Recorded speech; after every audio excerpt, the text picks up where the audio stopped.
네, 안녕하십니까. 세무사 이봉구의 세무조사 5분 특강입니다.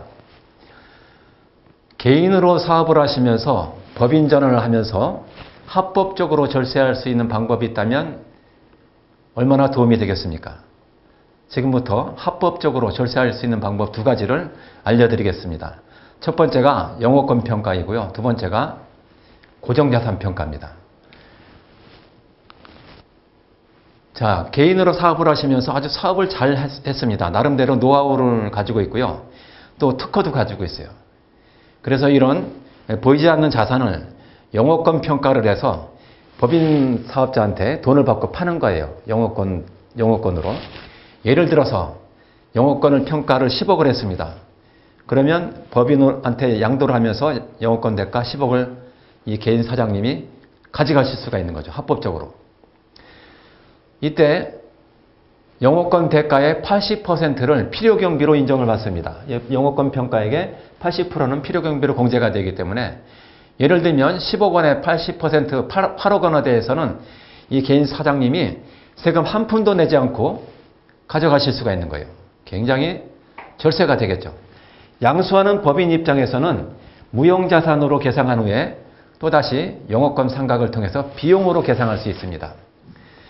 영업권 계상액 10억을 전액을 다 5년간에 걸쳐서 비용으로 인정받을 수 있는 양도자와 양수자 모두에게 절세가 되는 아주 좋은 방법이라고 말씀드릴 수 있겠습니다. 자, 두 번째가 고정자산 평가인데요. 이 개인으로 사업하면서 사용했던 고정자산, 예를 들면 차량이라든가 기계장치 같은 고정자산은 감가상각 기간 동안에 비용으로 인정을 다 받았기 때문에 장부상가액은 제로에 가깝습니다. 이 제로에 가까운 고정자산을 다시 재평가하면 예를 들어서 장부상의 가격은 제로이지만 감정평가를 해봤더니 실제 그 기계장치라든가 고정자산이 10억 원의 가치를 가지고 있다. 그러면 10억 원으로 평가를 해서 다시 법인한테 10억 원을 받고 파는 겁니다. 이때 그 고정자산 10억 원은 소득세법에 총수익금액으로 보지 않는다 이렇게 되어 있습니다. 그러면 이 개인 사장님은 소득세를 한 푼도 내지 않고 고정자산을 법인에게 양도해서 그 양도대금을 가져가실 수 있는 그런 절세를 할 수 있는 기회가 되겠죠. 자, 법인은 양수한 고정자산에 대해 장부상의 자산으로 잡아서 다시 감가상각을 통해 비용 계상을 할 수가 있습니다. 양수하는 개인 사장님이나 양수받는 법인이나 모두에게 절세가 될 수 있는 아주 좋은 방법이라고 하겠습니다. 다만 딱 한 가지 주의하셔야 할 사항이 있습니다.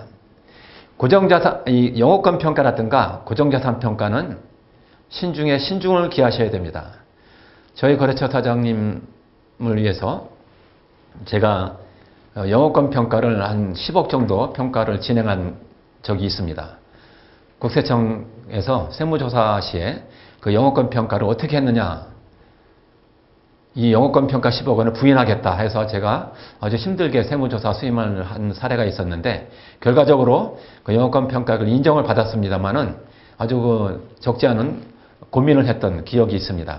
영업권 평가라든가 고정자산 평가를 신중하게 하셔야 된다는 말씀을 드리면서 마치겠습니다. 지금까지 세무사 이봉구의 세무조사 5분 특강이었습니다.